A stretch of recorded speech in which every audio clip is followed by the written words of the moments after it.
আজ আমরা শুনব শ্রীকৃষ্ণের কিছু অমূল্যবান বাণী, যে বাণীগুলো মানুষকে অন্ধকার থেকে আলোতে নিয়ে যাবে আর জীবনে প্রকৃতি অর্থ বুঝিয়ে দেবে।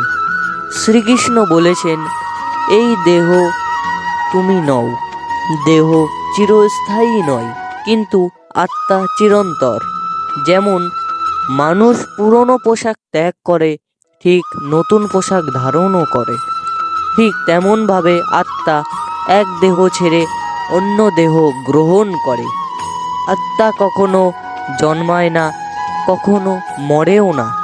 শ্রীকৃষ্ণ বলেছেন, যে মানুষ সুখে অহংকার করে আর দুঃখে ভেঙে পড়ে, সে কখনো স্থির থাকতে পারে না, কারণ সুখ ও দুঃখ দুটোই চিরস্থায়ী। আজ যা আছে কাল তা নাও থাকতে পারে। হে অর্জুন, তুমি শুধু তোমার কর্তব্য পালন করো, কারণ ফলের লোভ মানুষকে দুর্বল করে আর কর্তব্যর প্রতি নিষ্ঠা মানুষকে শক্তিশালী করে। শ্রীকৃষ্ণ বলেছেন, যে ব্যক্তি নিজের মনকে জয় করতে পারে সেই প্রকৃত বিজয়ী।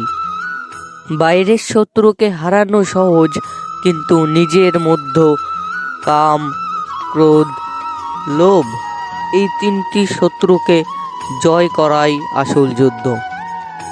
তুমি যদি সব সময় অন্যের দোষ দেখো, তাহলে নিজের উন্নতি কখনোই হবে না, কিন্তু যদি নিজের ভুল সংশোধন করো, তাহলে তোমার জীবন নিজে থেকেই বদলে যাবে। শ্রীকৃষ্ণ বলেছেন, ভক্তি মানে শুধু মন্দিরে যাওয়া নয়, ভক্তি মানে প্রতিদিন জীবনে সততা, দয়া আর ধৈর্য ধারণ করা। যে ব্যক্তি অন্যের কষ্ট দেখে হাসে না, বরং সাহায্যের হাত বাড়িয়ে দেয়, সেই আমার প্রকৃত ভক্ত। হে অর্জুন, ভয় পেও না, যেখানে ধর্ম আছে সেখানে আমি আছি, আর যেখানে আমি আছি সেখানে পরাজয় নেই। যদি ভিডিওটি ভালো লেগে থাকে তাহলে চ্যানেলটিকে সাবস্ক্রাইব করে আমাদের সঙ্গে থাকুন।